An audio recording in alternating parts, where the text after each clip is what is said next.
All of my content is also posted on 5colorcombo.com, a great website for all of your Magic the Gathering needs, including articles, podcasts, and custom Magic the Gathering tokens and playmats. As a subscriber to my channel, you can use the discount code NEETSAHONE5 for a 5% discount in their store. You can find the link in the description below. Hello everyone, I am NEETSAHONE, and this is my November 2016 edition of Budget MTG. This is a monthly series I do here on my channel where I present you guys with decks that I've built that are under $100 in paper and usually well under that online. This deck, for example, is $90 in paper and about 16 tickets online, so big difference there. And they're designed to be competitive in a Friday Night Magic environment, so I play 5 matches with the deck as well against high-tier opponents. So this month's deck it's an aggro deck, basically, but it is a black-red vampires deck. It focuses a lot on doing sort of tricky things with madness, discarding cards, and getting value out of discarding cards. Several of the creatures in the deck have madness, others are discard outlets, and all of them are vampires, so it works out pretty well. The mana base is pretty basic. We have 4 Foreboding Ruins and 4 Smoldering Marshes to make it a little better. So we'll get into talking about the creatures. We've got Falconwrath Gorger, of course, who's kind of a key card in the deck because he can give all of your vampires madness. Probably our 2 best vampires don't have it, so giving them madness is pretty ridiculous. Neonate's great because he gets in for early damage. On top of that, you can use him as a discard outlet and help him draw you into something you need. We have 3 Lightning Axes as well. They're amazing in this deck because they kill so many creatures, including like Sky Sovereign, which is a big deal right now. It is also instant speed, so it can kill Smuggler's Copter. And it also can give you a madness outlet at times. Sometimes you can also just pay 6 if you're really desperate. We have 3 Asylum Visitors. This is a creature with madness, 2 mana, 3/1. If this deck's curving out, this is probably the one you want to least play on turn 2, but it is pretty good. In the later game, it usually draws you a card or 2 in the long run, in addition to having madness and being a 3/1. We run 1 Collective Brutality main board. It's a madness outlet that basically the 3rd mode is almost never relevant, although sometimes you can use it to finish your opponent. But the other 2 modes are frequently relevant, and so if you're paying 2, killing one of their creatures and getting rid of an instant or sorcery card from it, and the card you discard has madness, that's a lot of value. We have 2 Heirs of Falconwrath. I had more in the deck at one point, but in the end I decided 2 was enough. It can only discard once, so it's a one-time thing, but when it does, it becomes a 3/2 flyer, and you can bring with it madness creatures. Stromkirk Condemned is a very, very key card in the deck, I think, in part because he's both a discard outlet and an Anthem effect for the turn for your whole team, and it can just make a big deal to pump your whole team for a turn, especially if you're curving out. We have 2 Keys to the City main board. This card's great. It's a card that I think really makes this deck more competitive than it used to be because this deck runs into problems where you can get your opponent down to 5 or 6, but then you run out of gas.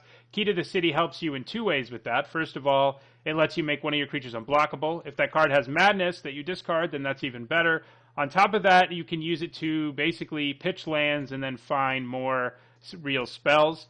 Now we get into some of the more powerful cards in our deck, like just in a vacuum, I guess, and one of them is Drana, Liberator of Malakir. She is great. She does have the problem of not swinging through Smuggler's Copter right now, but you can get around that with Stromkirk Condemned at least. And she's amazing. She pumps your whole team, and your opponent can quickly die.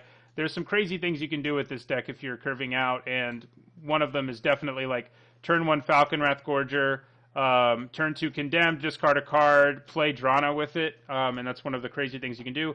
Another crazy thing you can do is go turn 1 Gorger, turn 2 Condemned, and then turn 3 one of our other 3-drop creatures, Olivia, who is awesome because she's a discard outlet and makes creatures bigger and gives them haste.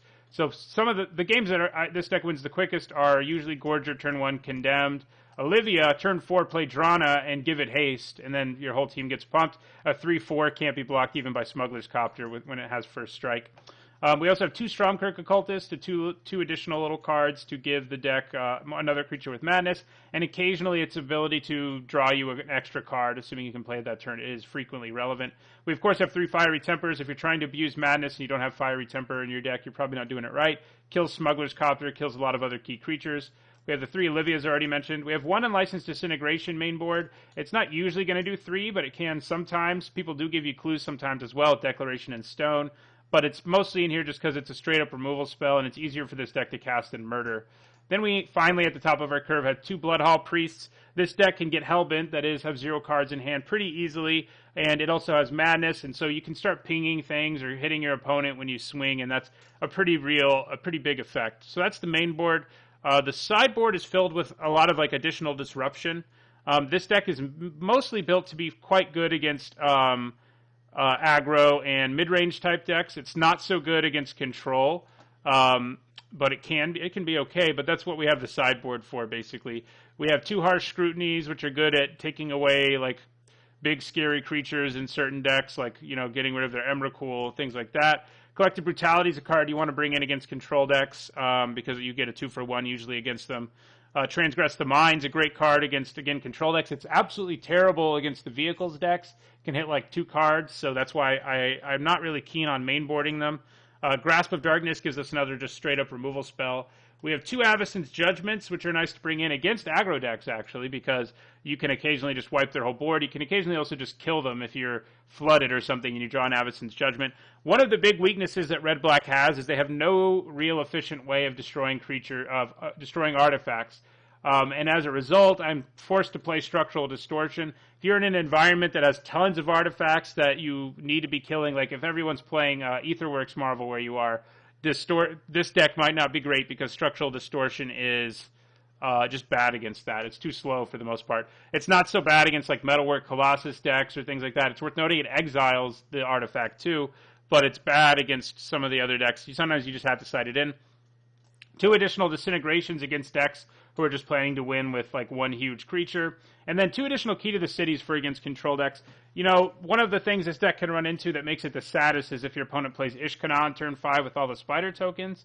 Usually on turn 5 you already have your opponent at 8 or less, and you just sometimes aren't able to swing anymore. But Key to the City, which we have 2 main board and 2 sideboard, comes in very handy against cards like Ishkana or other big defensive creatures like that. So I do side it in pretty frequently. That said, I also side these out against any aggro deck for the most part, because if they're just turning their cards sideways like I am, I'd rather just bring in like Avacyn's Judgment to kill their creatures and burn them out a little more. So this is the deck. I'll now play 5 matches with it. It's pretty fun to play. It's fun to play with vampires for the first time in a long time.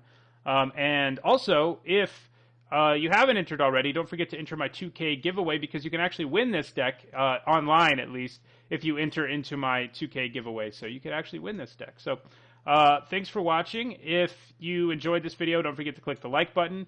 If you want to make sure you catch more Budget MTG each and every month, as well as other Magic videos, don't forget to click subscribe. And if you have any comments about the deck, questions about it, post them below.